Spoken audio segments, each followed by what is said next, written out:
दोष है, आपको ऐसा महसूस होता है, आपको लगता है, तो किसी भी नवरात्रि के पहले जो अमावस्या पड़ती है, गुप्त नवरात्रि, तो अंदाजा लगाइए।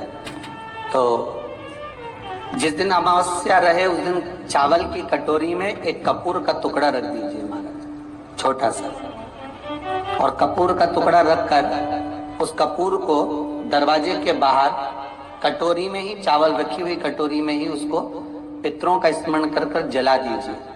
और जलाने के बाद उस चावल को कहीं भी किसी भी वृक्ष की छांव में पक्षियों के लिए डाल दीजिए। शिव महापुराण की कथा कहती है, अगर मान लो पितर आपको कष्ट दे रहे हैं, पितर आपको तकलीफ दे रहे हैं, कोई काम नहीं होने दे रहे हैं, या कहीं आपको ऐसा लगता है कि पितरों का दोष है, तो वो पितृ दोष देवी, अब ये जो आप करेंगे ये कब कर रहे हैं? अमावस्या के दिन आप उसको रख रहे हैं।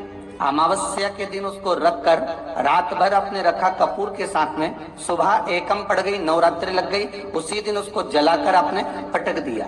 अर्थात उससे देवी और पितृ इन दोनों का आशीर्वाद जो प्राप्त होता है, तो घर में से पितृदोष समाप्त होकर लक्ष्मी की वृद्धि प्रारंभ हो जाती है, कार्य में सिद्धता आ जाती है। मान लो अगर पितृदोष है तो करो, नहीं है बड़े अलमस्ती से रहो।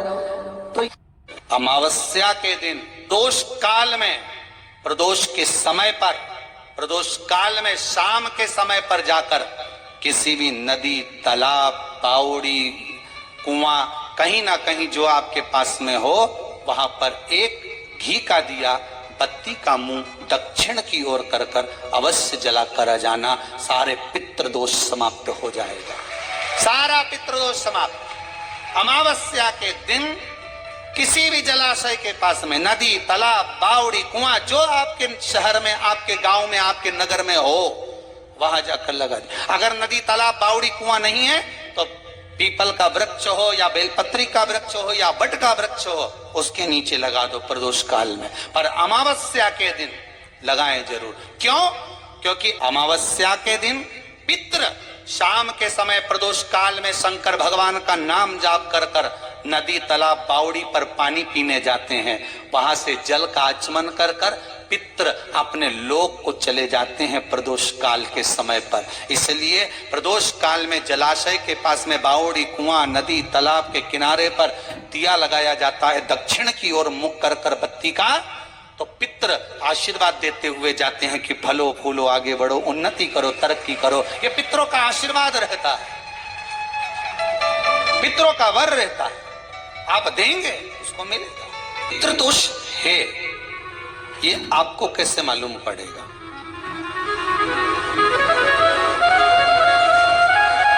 पितृ भूखे हैं, इसका तो वर्णन हमने पहले कर दिया कि रात्रि को जब आप सोने के बाद में 1-1.5 घंटे बाद अगर आपकी नींद खुल जाए, 1 घंटा 1.5 घंटा आप सो लिए, उसके बाद जो नींद खुली तो 1-1.5 घंटे तक अगर आपको नींद नहीं आ रही है, रात्रि को सोने के बाद में 1 घंटे बाद जब उठे तो आपको प्यास लग गई,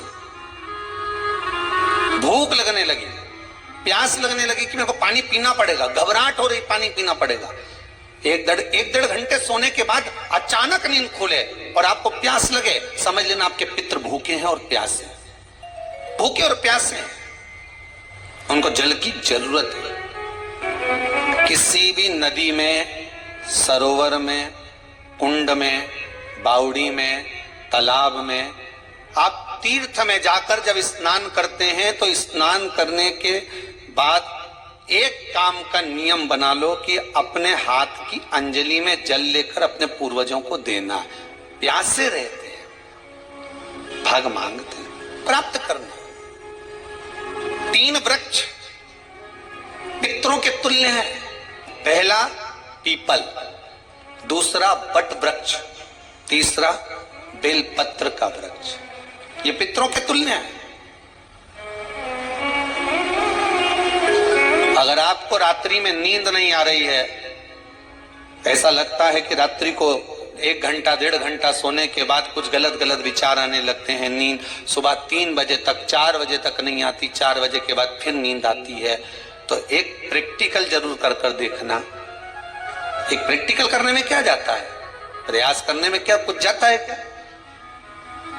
प्रैक्टिकल कर कर देखना कि कहीं सीओर वाला हमारा झूठ तो नहीं बोल रहा है, तो प्रैक्टिकल करने में कुछ नहीं जाए। 1 लोटा पानी लो, उसमें थोड़ा सा कच्चा दूध डाल लीजिए। पत्री का पेड़ या पीपल का पेड़ या बट का पेड़, इन पेड़ के नीचे ले जाकर उस दूध को दोपहर में सुबह 10 बजे से लेकर 12 बजे के बीच में ले जाकर चढ़ा दीजिए। रात्रि को फिर ना आपको प्यास लगेगी ना भूख लगेगी, नींद एक बार लगी तो सुबह ही खुलेगी। प्रैक्टिकल करने में क्या जाता है? पानी डालने में तुम्हारा कुछ जाएगा? अरे बोलो तो सारी, प्रैक्टिकल करने में क्या जाता है? कुछ भी नहीं बिगड़ेगा। ये तो बस जल डालोगे तुम्हारा ही कुछ अच्छा हो सकता है, बाबा की कृपा। 3 वृक्ष पितरों के तुल्य हैं। पहला जम के बोलिए पीपल, दूसरा वट वृक्ष, तीसरा बेलपत्री का वृक्ष। 3 पीपल के वृक्ष में 52,000 ब्राह्मण एक साथ निवास करते हैं, इसलिए पितृतुल्य है। वट वृक्ष ब्रह्मा जी के मस्तक से बना, इसलिए पितृतुल्य है। और बेलपत्री का वृक्ष माता पार्वती जी के अश्रु से बना। जब आंसू गिरे थे माता जगत जननी जगदम्बा पार्वती के, उस समय पर पितृलोक में हलचल उत्पन्न हो गई थी। हमारी नातिन की आंख में आंसू कैसे आ गए? मैनावती की पुत्री है,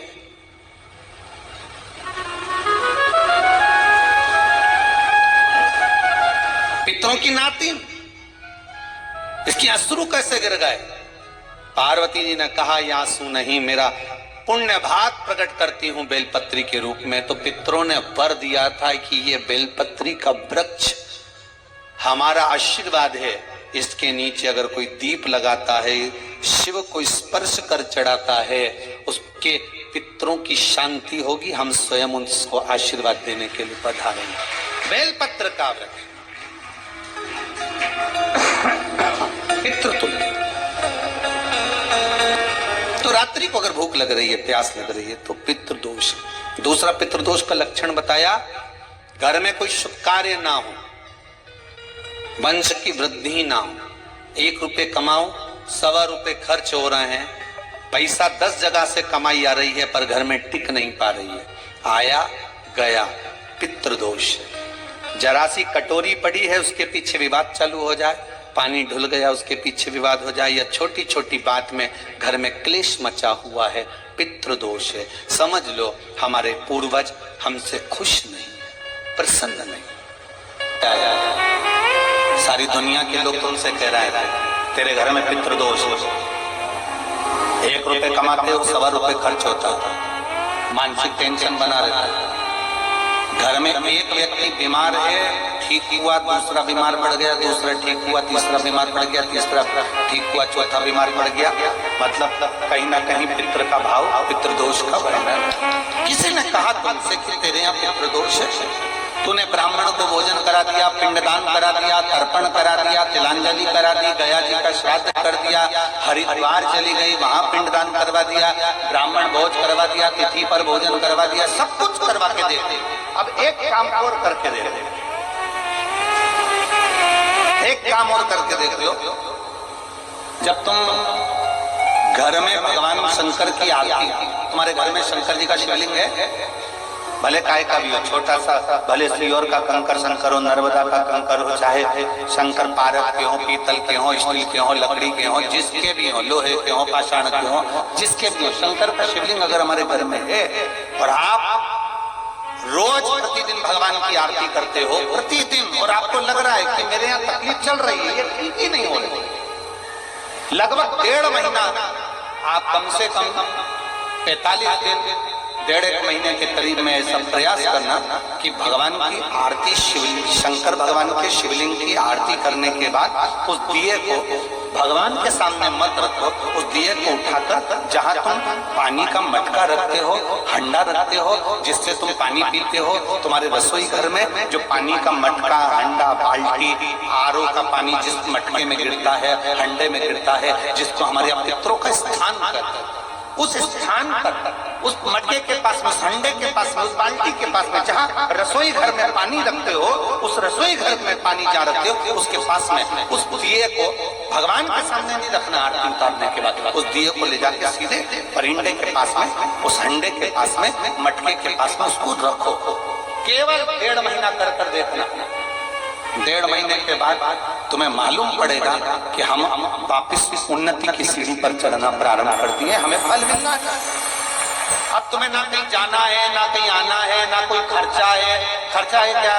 ईमानदारी से बोलो, कोई तुम्हारा लाखों का रुपया लग गया क्या? रोज आरती करते हो रोज आरती। बस आरती का नियम बना लो कि हमको पितृदोष किसी ने बोला है, हमारे घर में अशांति है, पितृदोष है, कोई कह रहा है कि तुम्हारे घर में पितृदोष है। हमने सब कुछ करके देख लिया, अब हमें ये करना है कि महादेव की आरती जब होती है तो उसकी ज्योत का दर्शन करने पर 1000 कपिला गाय के दान का पुण्य मिलता है। तो ये पुण्य हम हमारे पितरों को देते हैं जिससे उनकी मुक्ति हो जाए और हमें आशीर्वाद प्राप्त। उस दिए को नीचे नहीं रखना, आरती उतारने के बाद आरती पूरी हो जाए तब उस दिए को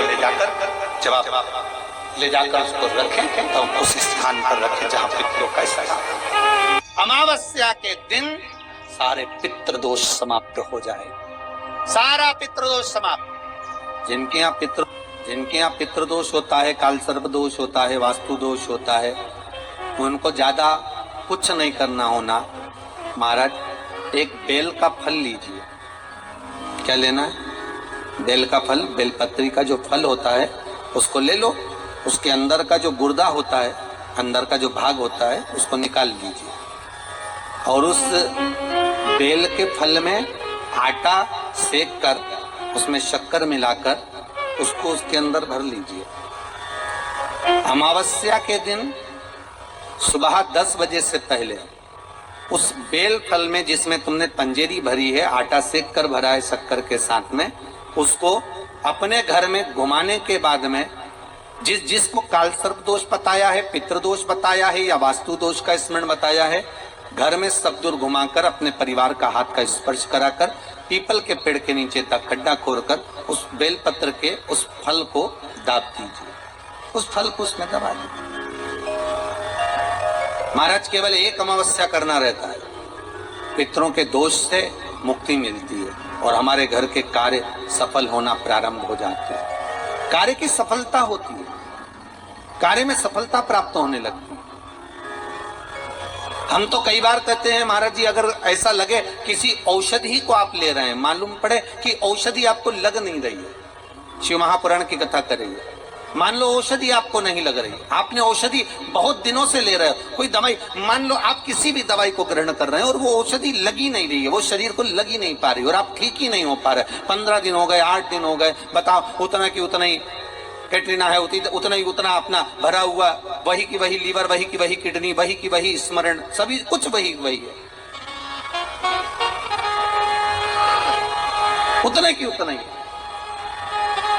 बीपी भी ऊंचा नीचा चल रहा है पर लेवल में नहीं आ रहा, शुगर भी लेवल में नहीं आ रही, तो प्रयास करा करो महाराज। बेलपत्री के फल का जो गुर्दा है, अंदर का जो भाग है फल का, उसको पानी में गला लीजिए और प्रदोष कम से कम प्रदोष नहीं हो और बीमारी जरा दवाई लगी नहीं रही हो तो बिना प्रदोष के भी कर सकते हो। उसको पानी में गलाइए, आधा घंटा पानी में, जैसे आपको सुबह मंदिर जाना है 10 बजे, तो सुबह स्नान कर कम से कम 6:30-7 बजे उसको पानी में गला दीजिए और उस बेले के फल का गुर्दा सा गला हुआ पानी शिव जी को ले जाकर समर्पित कर दीजिए। महाराज उस पानी में से थोड़ा सा 1 चम्मच पानी शिव जी पे चढ़ा हुआ लेकर आ जाइए। उस पानी को जो बीमार व्यक्ति है उसको औषधि देने से पहले मात्र आधी चम्मच से भी आधा चम्मच उसको दे दीजिए। भगवान शंकर का श्री शिवाय नमस्तुभ्यम का जाप कर उस पानी को देने के बाद अगर आप औषधि देंगे तो ये पक्का है कि औषधि अपना कार्य करना प्रारंभ कर देगी और वो स्वस्थ होना प्रारंभ होगा। वो स्वस्थ हो औषधि के